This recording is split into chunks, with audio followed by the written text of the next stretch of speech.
Hello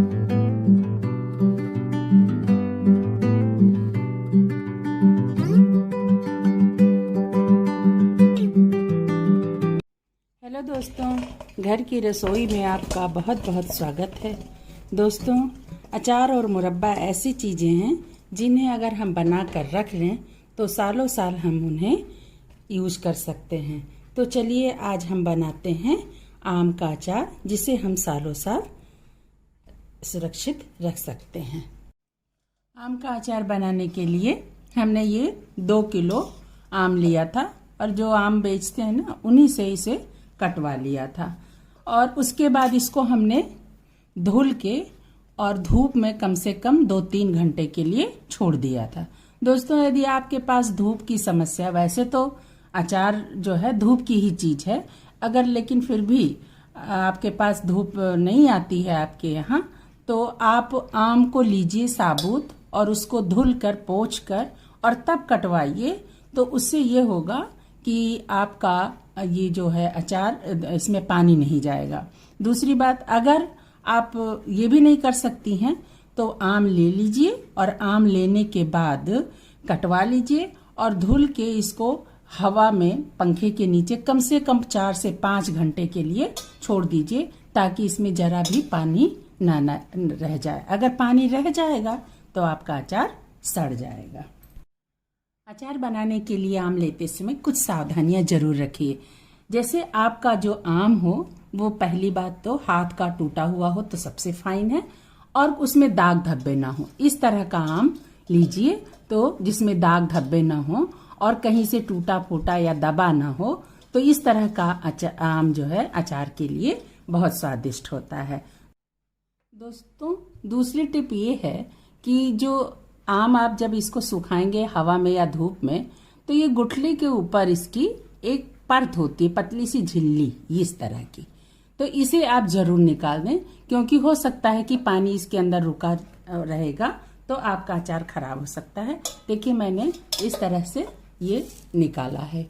इस तरह से आप भी जरूर निकालें। इसका मेन ध्यान रखें कि ये अगर आप नहीं निकालेंगी तो आपका अचार खराब हो सकता है।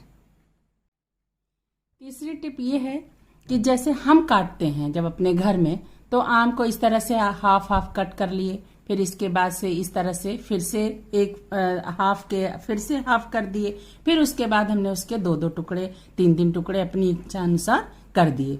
लेकिन जब हम कटवाते हैं तो वो आड़ा तिरछा बेड़ा जैसा भी मन होता है काट देते हैं। तो देखिए, जैसे उन्होंने काटा तो गुठली बेड़ी हो गई, तो उसमें क्या हुआ कि इतनी सकरी सी जगह बन गई। अब इसमें पानी रुक सकता है। तो जब भी ऐसी जितनी भी फांकें आपकी हों, उनको आप इस तरह से अलग कर दीजिए। तो इस तरह से इसमें पानी नहीं रहेगा और आपका अचार सुरक्षित रहेगा। अचार में डालने के लिए हमें कुछ मसालों की जरूरत है। बहुत ज्यादा मसाले नहीं चाहिए। हमारी माँ इसी तरह से बनाती थी, बहुत ही टेस्टी अचार बनता था। ये मैंने 2 किलो आम के लिए 100 ग्राम के लगभग मोटा वाला सौंफ लिया है, और ये साबुत लाल मिर्चा है। अचार में जब भी आप मिर्चा डालें तो उसे भून कर और तब कूट कर मोटा मोटा डालें। उसका टेस्ट और जो पिसा हुआ मिर्चा आता है उसका टेस्ट डाल के दोनों आप बना कर देखें। जो भुना वाला मिर्चा है उसका टेस्ट बहुत ही बेहतरीन होता है। इसलिए हमेशा अचार में मिर्चा भून कर और पीस कर ही डालें। ये है अजवाइन, इसे मैंने 1 टेबल स्पून लिया है।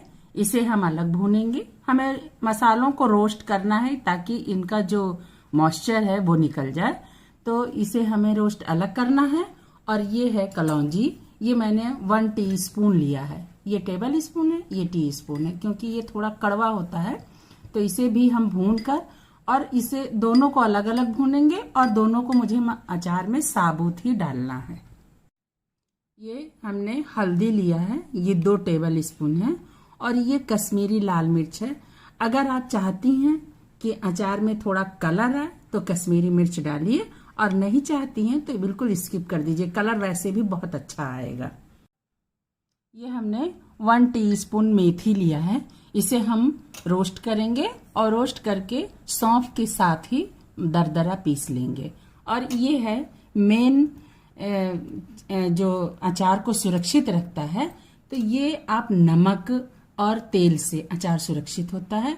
और तो ये हमने 100 ग्राम के लगभग लिया है, क्योंकि 2 किलो आम है तो लगभग ये 100 ग्राम नमक है।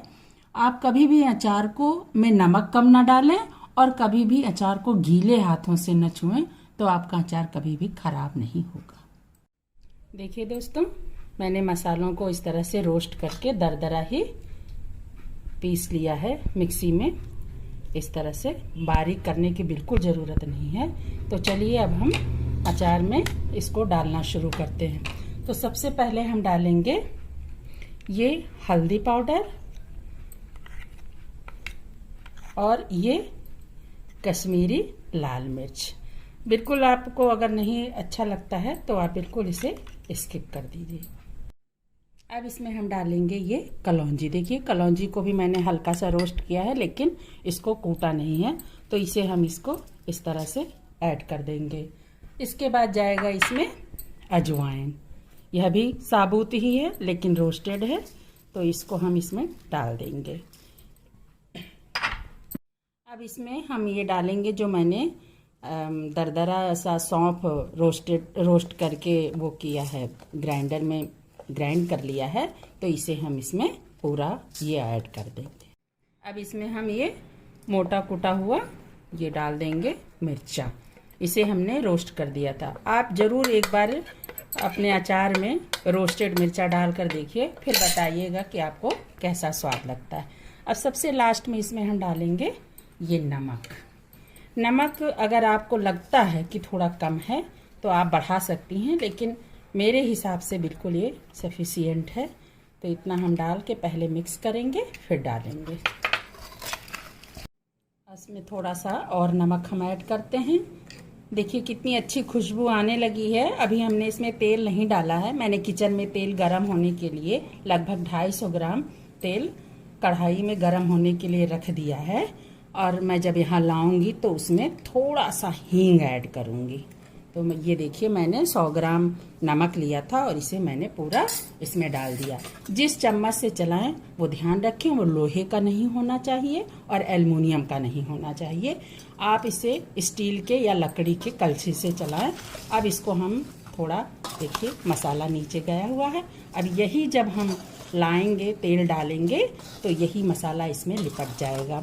अगर आपको जरा भी आशंका लगे कि आपका अचार खराब हो सकता है, जल अच्छा सूखा नहीं है, तो बिल्कुल बिना सोचे समझे आप एस्टिक एसिड या सिरका, कोई सा भी अर्कना का, ये नागा या गन्ने का सिरका या जो भी आपके घर में उपलब्ध हो वो सिरका डाल दीजिए। बिल्कुल गारंटी है कि आपका अचार कभी खराब नहीं होगा। मैंने तेल को देखिए गरम कर लिया। बहुत ज़्यादा नहीं गरम करना है कि इसमें से धुआं उठ जाए, बस गरम कर लेना है, अच्छे से टेम्परेचर पे हो जाए। तो इसमें हम 1/2 टीस्पून हींग ऐड कर देंगे। देखिए अब इसको हम एक कलछी की सहायता से थोड़ा थोड़ा करके अचार पर डालेंगे। गरम गरम ही डालेंगे, ठंडा नहीं करना है हमको। तो इस तरह हम लेंगे कलछी से और इस तरह से इस पे हम ये डालेंगे। इस तरह से हम बर्तन को पकड़ लेंगे और देखिए एक हल्की सी आवाज आ रही होगी। गरम गरम तेल जब ठंडे ठंडे आम के फांकों पे पड़ रहा है तो छन छन की एक आवाज हो रही है, और इसे हम इसी तरह से पूरा डाल देंगे। ये कोलू बैल तेल हमने लिया है। आप अच्छा ही तेल अचार के लिए लीजिएगा। अगर चक्की से मिल जाए तो वो तेल तो बहुत ही अच्छा है, और अगर नहीं अवेलेबल है तो आप कोलू बैल तेल आराम से डाल सकते हैं। अब मैंने देखिए ये 250 ग्राम अंदाज से मैंने तेल लिया था, डाल दिया है। अब इसे मैं अच्छे से मिला दूंगी, और जब ठंडा हो जाएगा तब इसे मैं एक मर्तबान में शीशे के भर के और ऊपर से उसका मुंह कपड़े से बांध कर रख दूंगी। अगर आपके यहाँ धूप की व्यवस्था है तो ज़रूर रखें धूप में, लेकिन ध्यान रखें कि ढक्कन बंद करके जो मर्तबान का कभी मत रखें। हमेशा ढक्कन खुला हुआ होना चाहिए और कपड़ा बंधा हुआ होना चाहिए, नहीं तो जो धूप से जो वाष्प बनेगा तो उसकी जो बूंदें अचार में जाएंगी तो अचार को ख़राब कर लेंगे। इसमें थोड़े तेल की और ज़रूरत है, लेकिन आज के लिए फ़िलहाल इतना ही डाल देते हैं। और उसके बाद फिर आप कच्चा तेल भी इसमें थोड़ा थोड़ा ऐड करती रहेंगी, तो ये आपका अचार सुरक्षित रहेगा। अभी अचार में हीट आ रही है, तो अचार को हम पूरी तरह से ठंडा होने देंगे। ये देखिए, मैंने ये मर्तबान खूब अच्छे से धुलकर साफ़ कर लिया है और सुखा लिया है अच्छी तरह से। बस मुझे जब ये ठंडा हो जाएगा, तो अगर आपको अभी डालना है तो तेल हल्का गरम करके अभी डाल दीजिए, और नहीं तो बाद में आप कच्चा तेल भी मर्तबान में जब अचार भर लीजिएगा तो कच्चा तेल भी डाल के और इसके मुंह को, मर्तबान के मुंह को जो है एक साफ कपड़े से बांध दीजिएगा और फिर ढक्कन लगाइएगा। हमारा अचार अब ठंडा हो गया है। अब इसे हम मर्तबान में डाल देंगे। अब हम इसका मुंह कपड़े से, एक साफ कोई कॉटन का कपड़ा हो आपके पास, तो उसी से हम इसका मुंह बांध देंगे इस तरह से। और इसके बाद तब ढक्कन लगाकर हम रखेंगे। और 2-3 दिन के बाद यदि आपको धूप में रखने का नहीं है, तो नहीं आपके पास है ऐसी जगह कि आप धूप में इसे रख सकें, तो कोई बात नहीं। 2-3 दिन के बाद आप इसका ढक्कन खोल के और उसके बाद से सारे अचार एक सूखे हुए परात में निकाल के और चला के ऊपर नीचे बढ़िया करके और फिर जार में रख दीजिएगा। उसके बाद से ये बिल्कुल खाने लायक तैयार है। तो लीजिए दोस्तों, हमने बना के अचार तैयार कर दिया है। बिल्कुल नए तरीके से बनाया है, इसे आप ज़रूर बनाइएगा। और अगर आपको मेरा ये अचार बनाने का तरीका अच्छा लगे तो प्लीज़ लाइक करिए, शेयर करिए और हमारे चैनल को सब्सक्राइब करना बिल्कुल ना भूलिए। Okay, take care, bye bye.